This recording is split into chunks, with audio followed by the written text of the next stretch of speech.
Hey yo, what is up, Tips gang? How you guys doing today? Tips out here with another video. So in today's video, you can probably see in the title, Mastering Ezreal Draven. I've been getting a lot of questions about how to pilot this deck correctly and tips, you know, how do you do so well with it on stream? Like, always see you winning games with it. So I'm here to kind of, in this video, I want to explain everything about this deck. Quick timeline about what I'm going to be teaching you guys. First 5 to 10 minutes is literally just going to be general tips about the deck, best matchups and worst matchups for the deck, as well as the cards you want to tech against in certain scenarios, and just a general guideline of what this deck really entails. People don't really understand what Ezreal Draven does.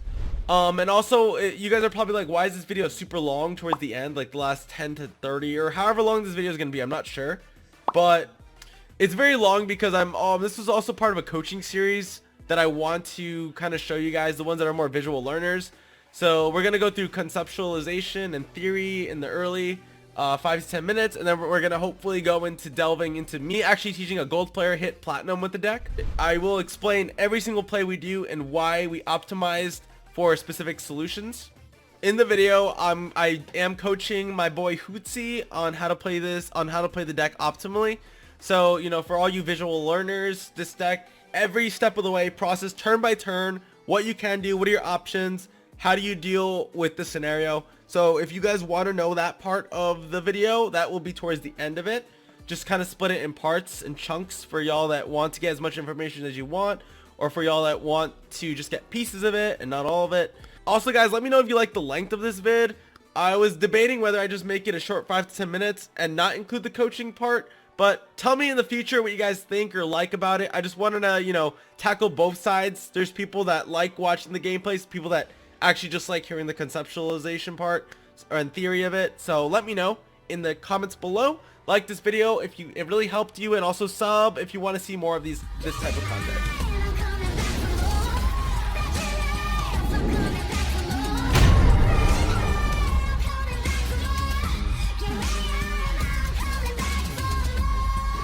Alright guys, so Ezreal Draven, what is it? Deck is a tempo mid-range deck, or mid-range tempo deck.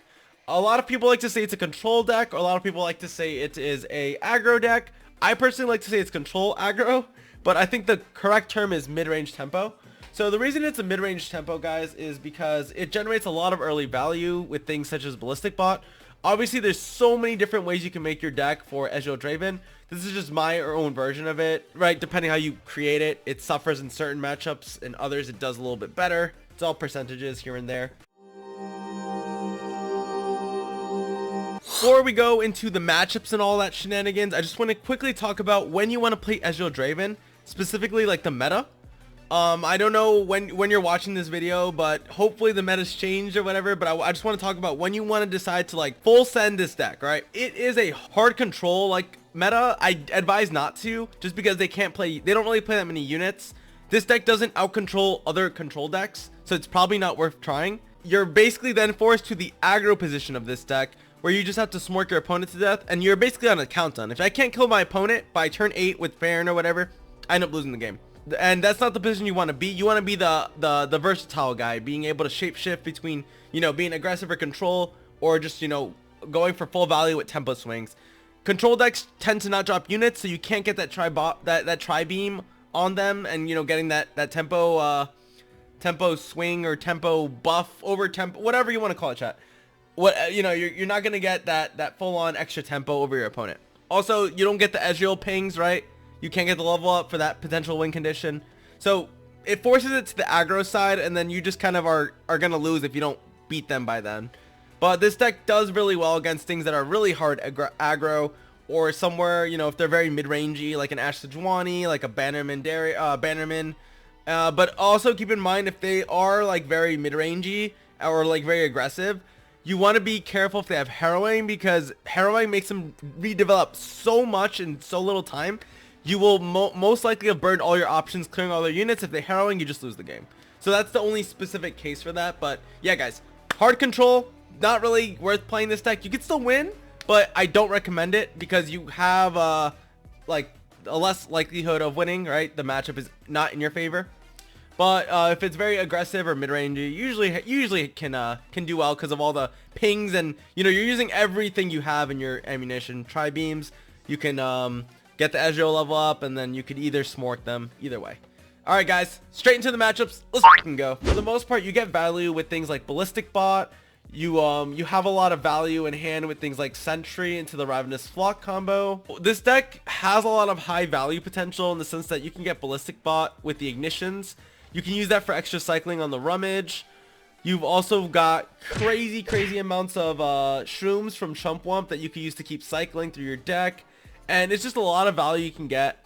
And eventually the tempo part comes through actually being able to clear your opponent's units while being able to develop your own. So this is a crazy combo that I like to point out, the Sentry into Ravenous Flock play. Yeah, then you've basically got the crazy High Beam Imbrobulator, which for every 3-drop you play or 3-cost spell or unit you play, this thing gets bigger and bigger. It's such a huge tempo swing because it kills your opponent's unit and gives you a unit. If you think about that logically, that's crazy. Like, imagine someone playing a Hearthgun on turn 5, you beam that 5-drop, and you get a 5-drop on your side. Like, think about that. It's huge. That's basically the Ezreal Draven. Again, it can switch styles. That's what I mean by mid-range tempo. You can go from very control-y to then just start like smorking your opponents with very mid-range high units. So I mean, it's definitely got potential here and there, and you want to tech it for certain matchups. Before we go through this, I want to go through some general tips about this deck. Number one is ensure that you guys understand how lethal this deck can be.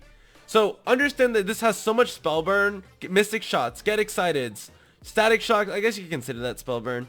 But just remember that because you're also able to dish out so much damage just by having these spells available. And even one of the things that people forget with the lethal potential is that you have Farron, who basically summons 3 Decimates. If you add this all up, to be honest, that's 20 damage total, right? 3 Decimates, that's 12 into a Farron. If this hit for face, technically it'd be 20.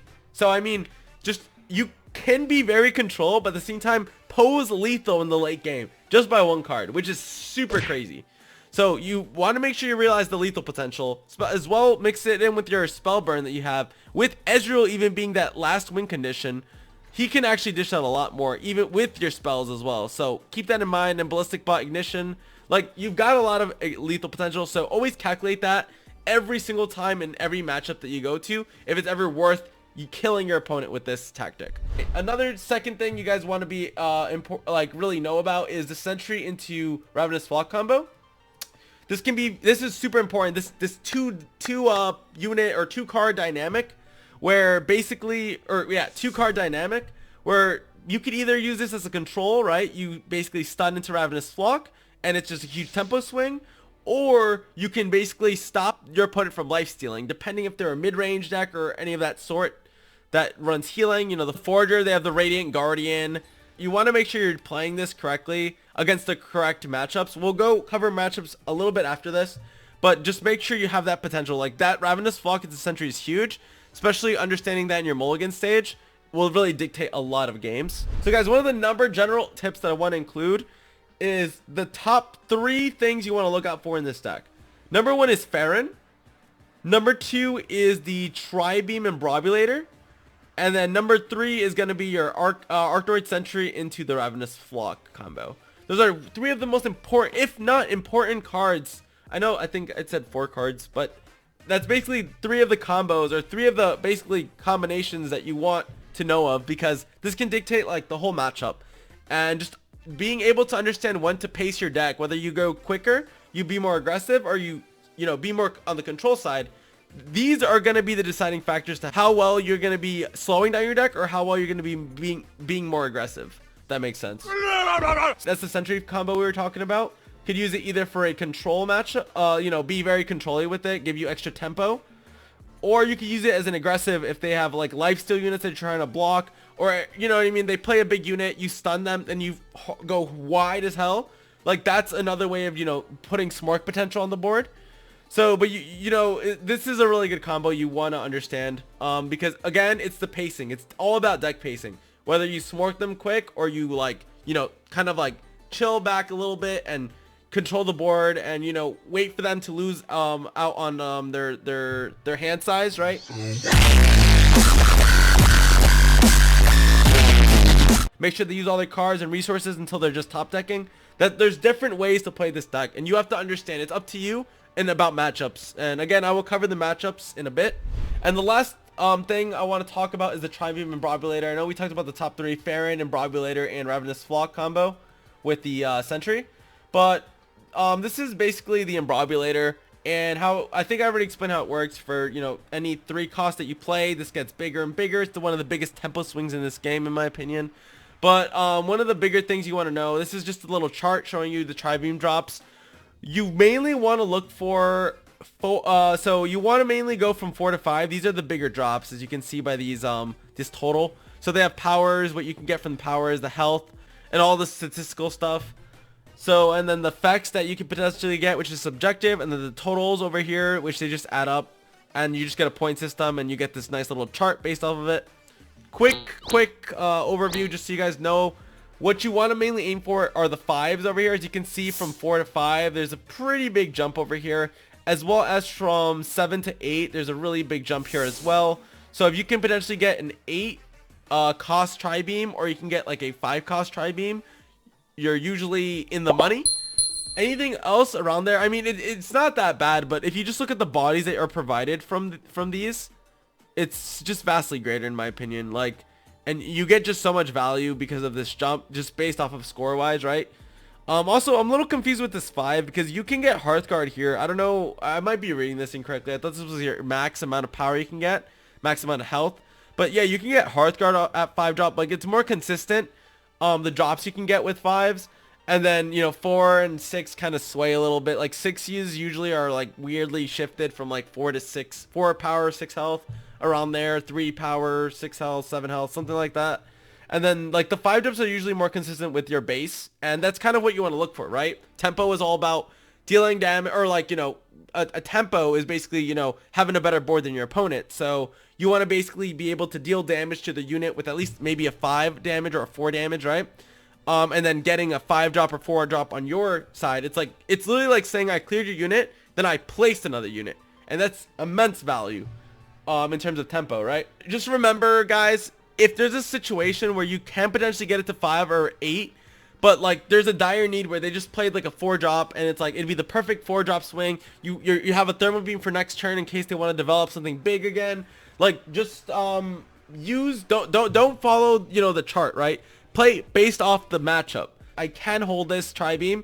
I can slowly get it bigger and bigger. I don't need to do it now. But if you immensely need to do it now, if it's like one of those matchups where your opponent's gonna win in the late game, and like you need to smork him as quick as possible, then I advise you use that 4 mana Tribeam, and don't wait for that extra 5, because it might screw up your next turn. I know I can't give you exact scenarios about it right now, but just really always be wary that you have the Farron for the late game. But also understand that if you're trying to beat like an Anivia control deck or something, just make sure you understand that you might want to just drop that Imbrobulator, because you know, they only have a certain amount of units, and it's a lot of spells that they play to clear your board. So that's just an example, right? But I'm just saying, be wary of the situation, not too much about the charts. The charts and numbers are optimizations. It's all about pacing, right? You have to be either quicker or slower. If you can be, by quicker, more aggressive, slower, more control-like. Sometimes you have to be more aggressive, so sometimes Brobulator at even 3 is like correct. So, alright, now that we got that out of the way, guys, those are the main important parts about this deck. I want to be talking about matchups real quick.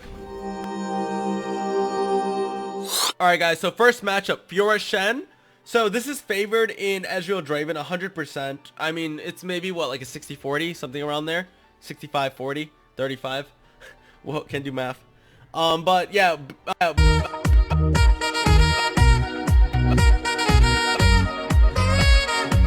ignore the list here. This is just trying to show you kind of the deck. Like, this is not the right list. I don't even know where I pulled this from. But, and now we're going to be talking about mulliganing for every specific matchup, or at least the tournament decks that are available, or the you know, just general really high meta deck. So now we're going to be talking about matchups, and I'm going to be telling you exactly how to mulligan for each specific matchup. And this is ranging all from tournament decks to either, like, you know, really high tier decks. First one up is the Fiora Shen. Ezreal Draven has about like a maybe 60% chance of beating this. I mean, 60-40, it goes 60-40 ratio wise, right? And you have the upper edge in this matchup, mainly because Fiora and Shen likes to have barriers. You have a lot of one-trick spells that, or like pings basically, that can, you know, get rid of the barrier for cheap. Static Shock, Mystic Shock, even Get Excited, it's not too worth, but like stuff like that. And it basically makes sure that you guys connect, and once you connect with your opponent, then once they're injured, you have Flock, you have Noxian Guillotine, you have Scorched Earth, you have ways to deal with them. Basically, for this matchup, guys, you want to mainly look for, specifically in your in Mulligan stage, Tri-Beam, always Tri-Beam. It's kind of hard to get it out, but you know, make sure you play it when their denies out of the way, right? When they're under 4 mana. So like if you develop a Shen and you have maybe a Tri-Beam available for Shen, even though it's not likely, but it depends, right? Then I'd just shoot it at him. But you always want to look for Tri-Beam. You want to look for things like Draven, some Treasures, just like some very aggressive earliness. So you're able to keep attacking, because the more you attack, and if they actually trade, they're in Ravenous Flock range, Noxian Guillotine range, then you have the advantage, right? So you need early minions, just so you can, like, they like trading into you as well, so eventually you'll draw into your Mystic Shots, you'll draw into your, like, Static Shocks. Mystic Shot is not a bad hold. If you have a really nice, heavy, like, unit-based hand, hold a Mystic Shot. Why not? And also, again, the Sentry into Ravenous Flock is such a good combo to actually keep, because if they have the Shen Fiora combo, you stun the Shen, he's never going to swing with Fiora. So it's like, it stops them a little bit as well. So I mean, that's always a good combo to look for, but mainly you want to go unit based, and you hopefully draw into your spells. So this is Fiora Shen. Second one we've got is going to be Scouts. Next deck we have out here is the Scout deck. So this is kind of favored on your end a little bit. I'd say 55% that you will win this. Mainly because it's honestly, in my opinion, if they have Pursuit, you might be screwed out here. Pursuit is just such a really strong card because it's such a huge tempo in favor of them. Not even tempo, it's just because they can win the game as soon as possible and you just lose before you can do anything. So make sure never to really tap out too like crazily, like on turn 8 with Baron. You know, they'll Pursuit and then you just lose. But basically, with this deck, what you want to look for is you want to have a lot of things like Thermal Beam. You want to make sure you have things like your Dredgers, the Dravens, House Biters for chumps. Stuff like that that can buy you some turns. But I really think, you know, having Draven early here is good. And they're going to obviously maybe go for the Plaza. You know, you want to have ways to clear the Misfortune. So Ravenous Flock into Sentry is really, really good combo here. Thermal Beam is also amazing because you need to just make sure Misfortune doesn't level up and you're Gucci. Yeah, that's about it I have for that one. So the third one now is the Ashe Sejuani. So how Ashe Sejuani, this is a lot easier in my opinion to verse. So Ashe Sejuani is a bit easier. It's kind of similar with how you're mulliganing House Biters with Ravenous Flock into the Sentry. I feel like that combo is really nice to always keep if you have it, Sentry into Ravenous Flock. But you also want the Draven and some Treasures if you have Draven, right? For all of you guys that were hearing me say Draven, some Treasures, you need both of them because the Axe, turn 4 you get the Dredger. But that's basically the combination you want to get. You know, just having, even Static Shock isn't that bad of a hold here, but I would hopefully, you want to draw into your spells. You want to just get your early base, and then just eventually, yeah, Noxian Guillotine is strong in this. So you want to get your base, and then eventually the spells will flow, right? They'll make trades. They're going to try attacking you as much as possible. Eventually, you're just going to set up a lot of crazy, you know, turns, right? Where, you know, you'll make good blocks, and then you'll have Flocks, you'll have Guillotines, you'll have Scorches. But just like being in this matchup, it's actually pretty nice. In the late, it's bad in the late game for you, right? Because then they'll outvalue you with all their, you know, high units with Hearthguard. But the whole thing with this is Tri-Beam and Brobulator just gives you so much tempo. You want to set up Tri-Beam and Brobulator as much as possible, so make sure you look for that. Because that'll dictate most of the games. And after you just smork them with Baron, they have not much healing. So then after you've basically turned the tides, you drop, you know, you set up for just huge aggro smork, and then you set up the Farron. Watch out for Reckoning. Reckoning is super strong against you. Expect the Reckoning because you could actually just lose the game full on there. But Noxian Guillotine is one of the best tech cards in this specific matchup, as well as Static Shock, because it does injure their units, and you're able to easily just Ravenous Flock and stuff. Next deck is the Tahm Raka. Some of your best things in this matchup is Scorched Earth. You usually want to look for that in Mulligan stage. You want to basically make sure the Starspring never gets like, you know, it never poses a huge threat on you, and you want to remove it as soon as possible so you don't start getting value out of it, value out of it with healing every single turn. And, you know, it just poses a really big problem in the future. But you want to get that removed. Noxian Guillotine is also really good to have as a tech card here because you can remove their units. You mainly want to prioritize things like Soraka for the extra card draw. Tahm can be annoying to play around, but usually you want to make sure you have a way to clear the Soraka. That is their only way of actually drawing. I mean, they have Guiding Touches and Pales and stuff, but you mainly want to just focus on the landmark, start spraying, and then just focus on killing their units as much as possible. Here you want to be a very aggressive, because the more aggressive you are, they'll injure their units in the process, and then you can just easily clear them off like that. Mystic Shot, you have the Flocks, stuff like of that sorts. Make sure you have you save room to bait out a way of maybe even killing Soraka. If they drop Tahm Kench, punish it by blowing up their Soraka.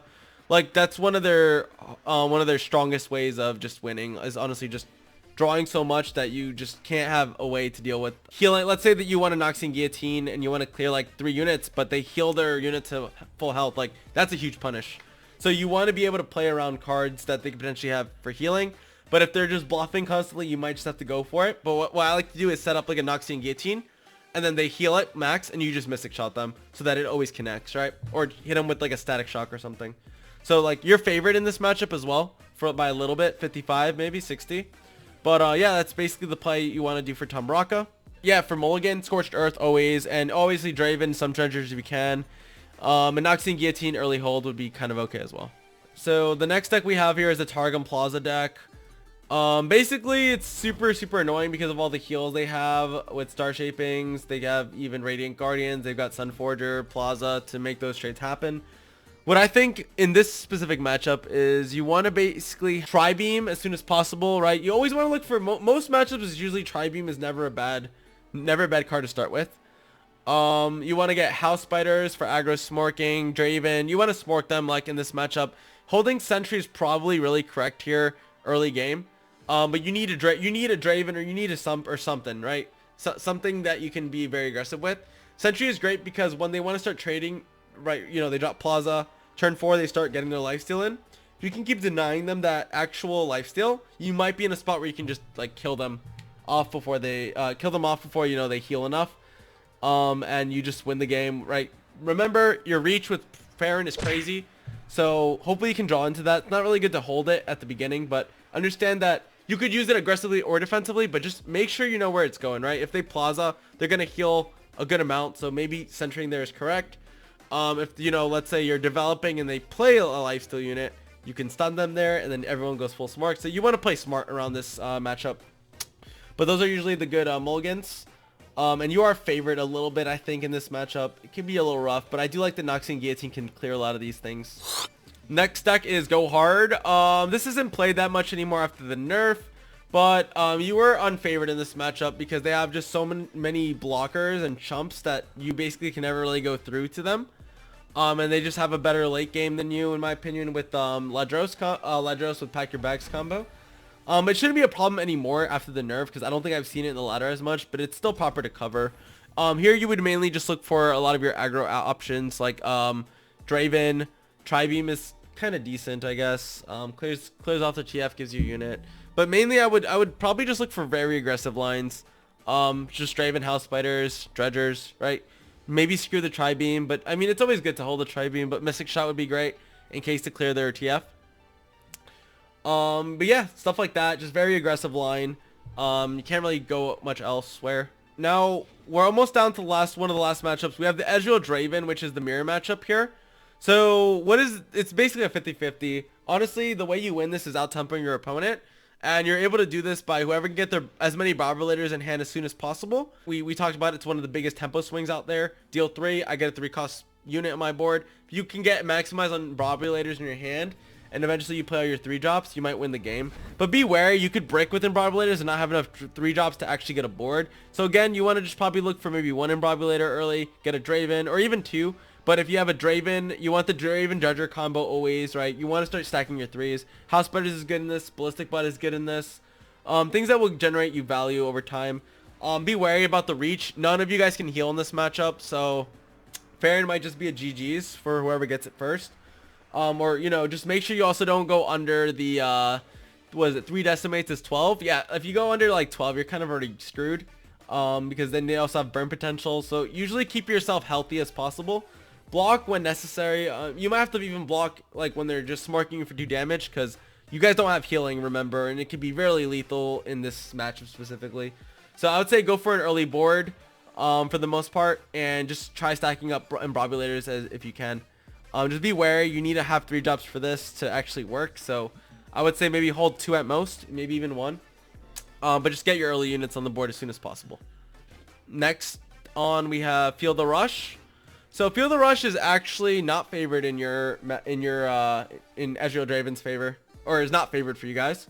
So the reason being, I mean, sure you can clear the Feel the Rushes, and this is obviously not the right version. Run 3 of these, but you just don't have that many ways to clear this that quick. You just have to aggro Smork, and obviously they have a lot of, right? Because like imagine they have triple Feel the Rush, right? This is just a bad I don't know where I net deck this, but it'd be triple FTR. Like you can't ever clear all 3 of these, like ever. Like you only have so much, right? Thermo beams, you have guillotines, you got scorch. They're always like gonna have enough more champion. They'll be able to just replenish more than what you can take. So you have to just be aggressive here before they get to their late game with Ledros and all that. If they even run Ledros, Tryndamere and all that stuff with Atrocity. But yeah, something you want to play around is avalanches. I mean, sometimes you just can't though, because you have to smork them. But Farron is usually your best friend in this matchup. You want to get Draven, House Biters. Again, Flock is good as well to block Trundle if he plays them, and you can aggro Smork. But yeah, it's very, and Thermo Beam is pretty good as well if you don't have like a, well, I mean, Thermo Beam in general is just good because it can clear a Trundle or any of that sorts early on. Killing the Riding Stones is good so they can't ramp up. Usually, sometimes you just have to be like, fuck it, if they avalanche me, I lose. But like, scary, the Avalanche Withering World combo in this matchup. Right, they do a preemptive avalanche. They, you know, everyone's at 1 health, and then now they Withering World the next turn. You just got a really bad attack. So be wary of what can happen. Sometimes you just have to play like to the best that you can and just hope they don't have it. Next we have Fearsome Aggro. So with Fearsome Aggro, this one's a little bit tricky. It's not in your favor. It's good and all, but the thing is with the Harrowing, like Harrowing just screws you up so much in this matchup because let's say they drew like a Wraith Color, another Wraith Color, 2 Wraith Colors. That's all they need. And then a Mistwraith at turn 2 or something. That's all they really need really to just kind of GG you with Harrowing on one of the turns. And if you keep waiting to, like, you know, you're just playing to control in this matchup, eventually if they just full swing you with a Harrowing, full dick swing you, if they eventually full swing you with a Harrowing play and they have like a crazy board and you just don't have a board, you just automatically lose because you don't have enough spells to whack them to clear their board. Be mindful. I think you just early get aggressive with Draven. Again, hurl the Tri-Beam, Sentry, some Dredger, Ravenous Fog. That's usually the main combos you guys are getting. Make sure like you play around Harrowing a lot here because that can usually win games. Like a lot of times, like the trick here is you want to preemptively shoot their units so they can't glimpse beyond and look for more card draw, or they can't play the 1 mana cost 2/2. Buff their unit, you know, when they're smorking. So your Mystic Shot, let's say you want to clear a Mistwraith that's dealing 6 damage. They'll buff this up so that now that 8 damage actually connects, and you just, you know, you feel really bad because now you're really weak, and you know you can't heal. So it's always good to preemptively clear these units, but at the same time, be wary if they might have a Harrowing next turn. Like be wary. Okay, if I clear all these units now, will his next turn open up for a Harrowing that I just lose by?